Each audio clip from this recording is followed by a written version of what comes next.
Hospital থেকে superintendent আমাকে phone করে জানালো যে একটা মৃতদেহ পড়ে আছে, যার আত্মীয় স্বজন কেউ আসতেছে না, তাকে বারবার ফোন করার পরও সে আসতেছে না। উনি কোভিড পজিটিভ হয়ে মারা গেছেন। তো এই সংবাদ পাওয়ার পর আজকে আমার আরেক বড় ভাই উনিও কোভিড-19 আজকে ইন্তেকাল করেন।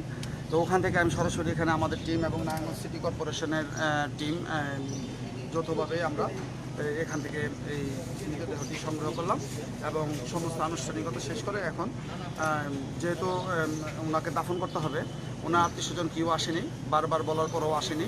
আসলে প্রকোপ এখন এত বেশি, সবার মধ্যে এরকম একটা অবস্থা হয়ে গেছে যে নিকট আত্মীয় স্বজন মারা গেলে এখন তারা কেউ সামনে আসছে না এবং পরিচয় গোপন করে অন্য পরিচয়ে রোগীর অ্যাডমিশন করাচ্ছে। আজকে আমি এরকম এবং এটা খুবই দুঃখজনক। আমরা আপনাদের মাধ্যমে আমরা অন্তত জনগণদের এটা বলবো যে সবাইকে সাবধানে থাকি, একটু সচেতনতার সাথে থাকি। যদি সাবধানতা না থাকি তাহলে প্রকোপ বাড়বে। আজকে হসপিটালে প্রায় 3 জনের মতন মারা গেছে। তো এই অবস্থা যদি এভাবে চলতে থাকে আস্তে আস্তে বাড়বে। আমরা ভিড় এড়িয়ে চলি, একটু সাবধানে থাকি, তাহলে ইনশাল্লাহ আমরা এটাকে মোকাবেলা করতে পারি।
আসলে অত্যন্ত দুঃখের সহিত বলতে হচ্ছে যে আমাদের এই যে লাশটা যে এখানে পড়ে আছে কবরস্থানে, এটা কিন্তু 18 নং ওয়ার্ডের একজন ভোটার বা সদস্য। কিন্তু দেখেন, আমরা যখন আসলাম তখন কোনো আত্মীয় স্বজনই নাই। আমাদের এলাকার ভাই ব্রাদার, ছোটো ভাই ব্রাদাররা, আমাদের সিটি কর্পোরেশনের কর্মকর্তারা কেউ নাই আমাদের। কিন্তু তারপর আমাদের কোনো হুঁশ হচ্ছে না এখনও। আমাদের কিন্তু এই আপনার যে লাশের দীর্ঘায়ু হচ্ছে, আমাদের কোনো সচেতনতা নেই। কেন? আমরা কিন্তু জানি যে এটা এই রোগের কোনো চিকিৎসা নেই। এই রোগের কোনো দুইটাই, যদি আমরা বাঁচতে চাই দুইটা জিনিস আমরা করতে পারবো। একটা হলো স্বাস্থ্যবিধি মেনে, আরেকটা হলো সচেতনতা। আমরা কোনোটা কিন্তু করছি না। এই যে আজকে দেখেন আমাদের এটা এই মানে মানবতা কোথায় আসছে, যে ওনার কি কোনো যে প্রায় 50 বছর, ওনার কি কোন ছেলে মেয়ে নাই, আত্মীয় স্বজন কি নাই? কেউ নাই, পাশে তো কেউ নাই। এটা দেখে আসলে আর কিছু বলার নাই। আল্লাহু আকবার।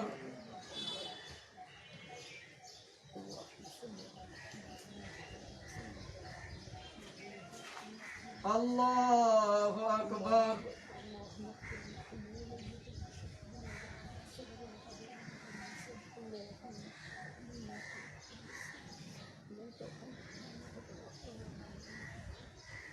আল্লাহু আকবার।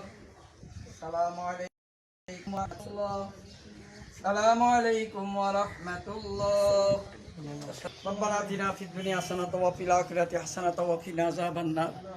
মাবুদ, পরওয়ারদিগার আলম, আপনার যে বান্দা আপনার মেহমান হয়ে চলে গেল আল্লাহ, অত্যন্ত করুণ অবস্থায় আল্লাহ রব্বুল আলামিন প্যানেলার মহাদয়ের সামনে আল্লাহ আমরা সকলে জানাজা পড়ে তার দাপনের সর্বকিছু অ্যারেঞ্জমেন্ট করে আল্লাহ, খাস করে সিটি কর্পোরেশন, খাস করে স্বাধীন ভাই, আল্লাহ সোহেল ভাই, আল্লাহ বিবাহ স্যার এখানে উপস্থিত রয়েছেন, তাদের তত্ত্বাবধানে আমরা সমস্ত কিছু কমপ্লিট করে আপনার দরবারে হাত উঠাইছি।